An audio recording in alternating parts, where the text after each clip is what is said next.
2014 में खुद उमर साहब अमित शाह जी से मिलने गए कि हम बिला शर्त और शुरूत आपके साथ सरकार बनाना चाहते हैं। हम तो जो काम करते हैं डंके की चोट पे करते हैं, दिन दहाड़े करते हैं और बता के करते हैं। हम कोई छुप के कोई काम नहीं करते हैं। हमने बीजेपी के साथ जम्मू कश्मीर के मसले के हल के लिए हाथ मिलाया था। जो हमें ये ख्याल था कि वाजपेयी जी की बात को आगे चलाएंगे, आज तो उन्हें सारा तितर कर दिया बीजेपी ने। देखिए, सबसे पहली बात ये है कि जब राम माधव और हमारी बातचीत चल रही थी मरकजी सरकार के साथ, बीजेपी के साथ नहीं, तो वो सब जानते थे, खुल के किया हमने, और हमने अपना एक एजेंडा लाया और उस एजेंडे को इम्प्लीमेंट किया। तो हम उमर साहब की तरह चुपके ये तो देवेंद्र रैना जी तो आप कह रहे हैं, मगर आजाद साहब ने तो कहा ये रात को जाके मिलके आते हैं उनसे। हम कोई चीज चुपके नहीं करते हैं। राम माधव आए होंगे, हमारा उनके साथ कोई कांटेक्ट नहीं है और न शायद कांटेक्ट होगा, क्योंकि हमने उस वक्त मोदी जी के साथ ये सोच के हाथ मिलाया था कि ये एक बड़ी ताकत के साथ आगे हैं, ये वाजपेयी जी का एजेंडा आगे चलाएंगे।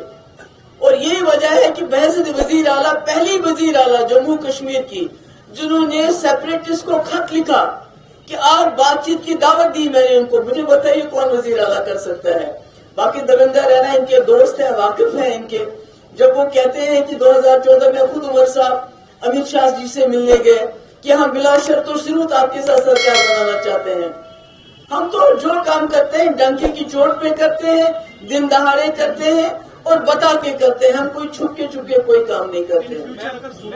बीजेपी के साथ आपकी अलायंस कतई नहीं। मैंने कहा कि हमने बीजेपी के साथ जम्मू कश्मीर के मसले के हल के लिए हाथ मिलाया था कि अगर मुफ्ती साहब को वजीर आला बनना होता तो वो कांग्रेस के साथ मिलकर भी बन सकते थे। तो हमारा एजेंडा था रेजोल्यूशन, जिसके लिए आपको याद होगा कि अशोक जेटली भी यहाँ आए बातचीत के लिए, रामविलास पासवान आए, होम मिनिस्टर आया, मगर हुर्रियत वालों ने दरवाजे नहीं खोले तो मैं क्या करूं। तो आज तो कोई गुंजाइश ही नहीं लग रही है कि खुदा ना खास्ता जो हमें ये ख्याल था कि वाजपेयी जी की बात को आगे चलाएंगे, आज तो उन्हें सारा तितर कर दिया बीजेपी ने। अगर हम देखें तीसरे आ रहे पीडीपी में राहुल गांधी का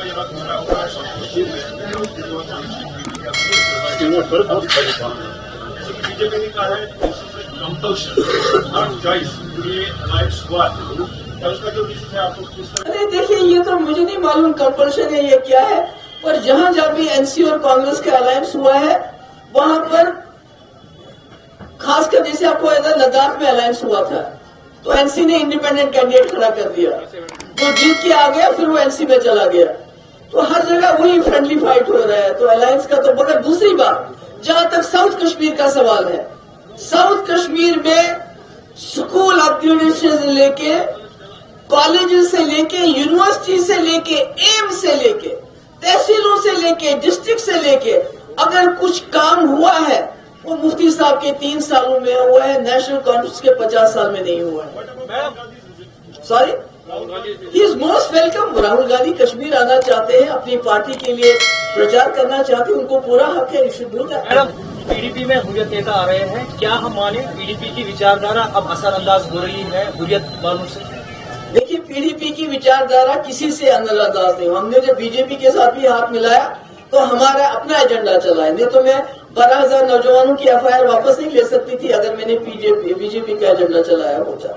मैं चिट्ठी नहीं लिखती हुर्रियत वालों को, इसलिए पीडीपी को अपने एजेंडे पे भरोसा है और वो प्रैक्टिकल है, वो रियलिस्टिक है। वो बात हो सकती है, हम कहते हैं रास्ते खोलो, बीजेपी कहती है हम उस कश्मीर को वापस लाएंगे, हम कहते हैं पहले उस कश्मीर और इस कश्मीर के रिप्रेजेंटेटिव्स को एक ज्वाइंट काउंसिल में तब्दील करो। तो हम तो एक रियलिस्टिक सोल्यूशन दे रहे हैं ना। हम कहते हैं जहां सिचुएशन इंप्रूव हो गई है वहां फौज को निकाल के बैरक्स में वापस भेजो, जहां मुफ्ती साहब ने निकाला था, अनंतनाग में कई जगह पे निकाला, जहां पर यूनिवर्सिटी बनी, कॉलेज बने। तो हमारा तो जो पीडीपी का जो सोल्यूशन है वो हमेशा रेलिवेंट रहेगा तब तक जब तक मसले कश्मीर हल नहीं होता है।